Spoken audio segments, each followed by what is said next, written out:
Hai adik-adik, kembali lagi dengan Kak Rina di online lesson Owan. Apa kabar hari ini adik-adik? Semoga semuanya dalam keadaan sehat ya. Kali ini kita akan belajar kelas 5 tema 7 di subtema 1 peristiwa kebangsaan masa penjajahan. Di pembelajaran 5 kita akan belajar bahasa Indonesia, IPA dan SPDP di halaman 59 sampai dengan 69. Peristiwa Sumpah Pemuda 1928 memberi dampak yang sangat besar terhadap perjuangan pergerakan nasional. Adik-adik boleh baca dengan bacaan dengan judul Dampak Peristiwa Sumpah Pemuda ini. Bisa di-pause dulu videonya atau boleh baca dari buku adik-adik ya. Kemudian kita akan mendiskusikan dengan teman sebangku teks di atas, kemudian buatlah ulasan mengenai bacaan tersebut. Nah, ada yang pertama adalah judul teks, yaitu dampak peristiwa Sumpah Pemuda 1928. Bagian yang paling menarik, sejak peristiwa Sumpah Pemuda 1928, dunia dikejutkan oleh kemampuan dan kebulatan tekad bangsa Indonesia untuk bersatu padu dalam sebuah ikatan kebangsaan.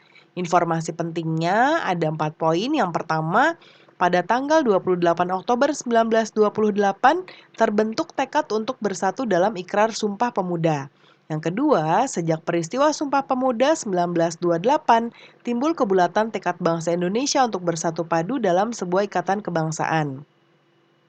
Yang ketiga, peristiwa Sumpah Pemuda 1928 berpengaruh sangat besar bagi organisasi pergerakan.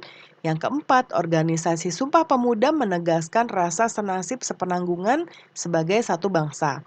Pendapat saya tentang teks ini, saya sangat setuju bahwa Sumpah Pemuda memberikan dampak yang sangat besar bagi perjuangan bangsa Indonesia dalam melepaskan diri dari penjajahan bangsa asing.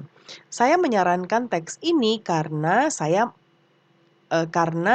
berisi informasi yang sangat penting tentang pengaruh Sumpah Pemuda terhadap perjuangan bangsa Indonesia. Kemudian berikutnya, pahami bacaan di atas, tuliskan informasi penting dalam bacaan ke dalam kolom berikut ini. Yaitu yang pertama, ada 3 ya kolomnya ya. Yang pertama, sejak peristiwa Sumpah Pemuda 1928, timbul kebulatan tekad bangsa Indonesia untuk bersatu padu dalam sebuah ikatan kebangsaan. Yang kedua, peristiwa Sumpah Pemuda 1928 berpengaruh sangat besar bagi organisasi pergerakan. Yang ketiga, peristiwa Sumpah Pemuda menegaskan rasa senasib sepenanggungan sebagai satu bangsa. Kemudian kita ada lagu di sini judulnya Indonesia Raya. Boleh adik-adik nyanyikan, ditunggu arahan dari Bapak Ibu guru ya. Kemudian ini juga ada yang stansa 2 dan stansa 3. Nah, setelah bernyanyi, jawab pertanyaan ini ya. Nah, ini akan kita jawab bersama-sama. Nomor 1, apa yang kamu rasakan saat menyanyikan lagu Indonesia Raya? Terharu ya adik-adik karena perjuangan para pahlawan yang tanpa henti berjuang untuk negara kita Indonesia agar sehingga negara kita tidak lagi dikuasai oleh negara lain. Yang kedua, bagaimanakah nada dan tempo lagu Indonesia Raya?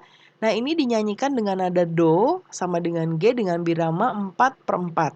Con bravura artinya adalah lagu tersebut dibawakan dengan semangat bergelora.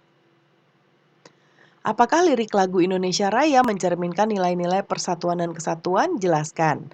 Indonesia Raya dan Sumpah Pemuda yang waktu itu didukung pula oleh golongan Tionghoa dan Arab membawa persatuan Indonesia. Indonesia yang subur, makmur, tentram, dan damai. Lalu kemudian jelaskan isi lagu tersebut dengan kata-katamu sendiri, tuliskan dalam bahasa Indonesia yang baik dan benar. Perhatikan menggunakan kata-kata baku, perhatikan pula menggunakan tanda baca yang benar. Tuliskan di kotak berikut ini ya.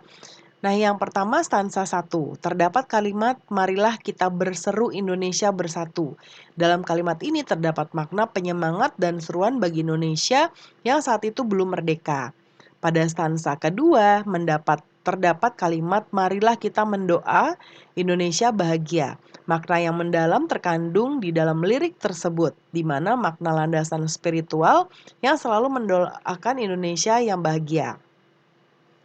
Lalu di stansa 3 terdapat sumpah dan amanat agraria yang diselipkan di dalam lirik lagu Kebangsaan Indonesia Raya. Sumpah setia terucap dalam lirik Marilah Kita Berjanji Indonesia Abadi. Sedangkan amanat agrarian terdapat dalam lirik yang berbunyi Selamatlah rakyatnya, selamatlah putranya, pulaunya, lautnya, semuanya. Nah, berikutnya ini suasana hening ya dan hikmat ketika lagu Indonesia Raya dinyanyikan pada peristiwa Sumpah Pemuda. Terlihat W.R. Supratman dengan gesekan biolanya mengumandangkan lalu lagu Indonesia Raya ya. Nah, sementara pengurus yang terdiri atas 6 orang pemuda dan semua peserta dengan penuh khidmat turut mendengarkan. Nah, ini ada berikutnya bacaan judulnya Peristiwa Mengembun dan Menyublim. Boleh dibaca dahulu ya. Ada gambarnya juga nih. Nah, sekarang kita akan menjawab pertanyaan berikutnya. Yang pertama, jelaskan bagan perubahan wujud benda di atas dengan lengkap berdasarkan pengamatanmu sebelumnya dan bacaan yang kamu miliki. Mencair dari yang ini ya adik-adik ya. Mencair merupakan peristiwa perubahan wujud zat dari padat menjadi cair, sedangkan membeku adalah peristiwa perubahan wujud zat dari cair menjadi padat.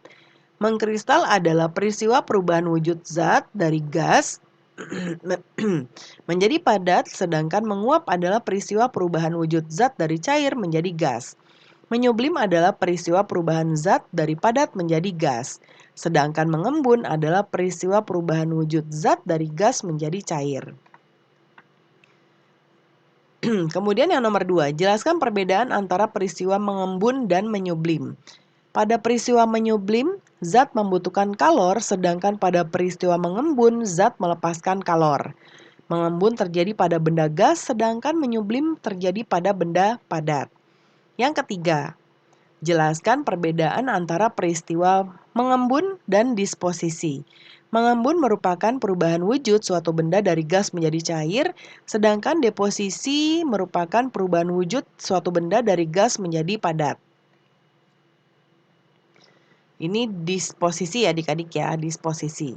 Yang keempat, jelaskan perbedaan antara peristiwa menyublim dan mengkristal. Menyublim merupakan perubahan wujud suatu benda dari padat menjadi gas, sedangkan mengkristal merupakan perubahan wujud suatu benda dari gas menjadi padat. Ya, mengkristal sama artinya dengan disposisi. Kemudian nomor 5, apa saja yang menyebabkan terjadinya peristiwa mengembun, menyublim, dan mengkristal? Mengembun disebabkan penurunan suhu atau pelepasan panas menyebabkan gas berubah menjadi cair, yang biasa kita lihat di kaca jendela saat pagi hari. Menyublim disebabkan peningkatan suhu benda padat sehingga berubah menjadi gas. Contohnya kapur barus yang ditaruh di lemari lama-kelamaan akan habis.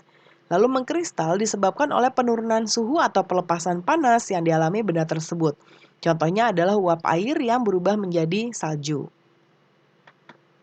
Yang keenam, peristiwa sehari-hari apa sajakah yang menunjukkan terjadinya peristiwa mengembun? Jelaskan. Nah, mengembun adalah perubahan wujud zat dari gas menjadi cair. Beberapa contoh peristiwanya antara lain titik-titik embun di pagi hari dan butiran air di bagian luar gelas yang berisi es.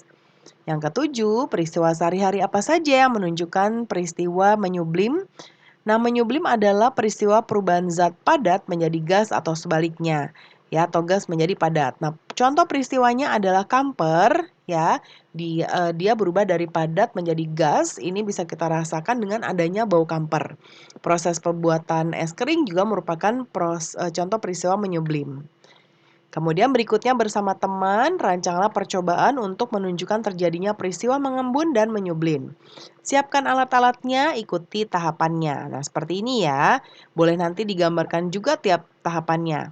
Kita lihat jawabannya di sebelah kanan. Yang pertama, tujuannya adalah untuk mengamati perubahan wujud benda. Alat-alatnya adalah 4 buah batu bata untuk membuat tungku sederhana, 1 buah lilin, 1 buah kaleng bekas susu, 5 butir kapur barus ukuran kecil, 1/5 bagian kaleng pasir kecil, piring aluminium, dan es batu. Cara kerjanya yang pertama, tumpuk batu bata menjadi 2 tingkat untuk dijadikan tungku sederhana. Letakkan lilin di tengah tungku lalu nyalakan lilin. Isi kaleng bekas susu dengan pasir lalu masukkan kapur barus. Letakkan kaleng bekas susu tersebut di atas tungku. Nah, piring aluminium di atas kaleng susu lalu letakkan beberapa butir es batu. Diamkan selama 10 menit. Ya, yang ini bagian es batu, ya. Kemudian ini campuran kapur barus dan pasir. Nah, ini tadi pemanas spiritus atau bisa juga tadi batu bata ya. Nah, bagian pengamatan, amati perubahan yang terjadi pada kapur baru setelah 10 menit. Angkatlah piring aluminium dari atas kaleng, lalu perhatikan apa yang terjadi di dasar piring. Setelah 10 menit besi dibuka, tuang es batu ke dalam gelas. Lihat apa yang terjadi pada dasar piring. Terdapat kristal-kristal di dasar piring yang digunakan untuk menutup kaleng. Di dalam kaleng hanya terdapat pasir saja. Kapur barus yang tadi diletakkan menghilang. Pada dinding-dinding kaleng juga terdapat kristal-kristal yang berbau kapur barus. Jadi kapur barus tadi dipanaskan mengalami proses penyubliman dan pada saat gas menyentuh piring yang dingin, gas berubah menjadi kristal di dasar piring dan dinding kaleng.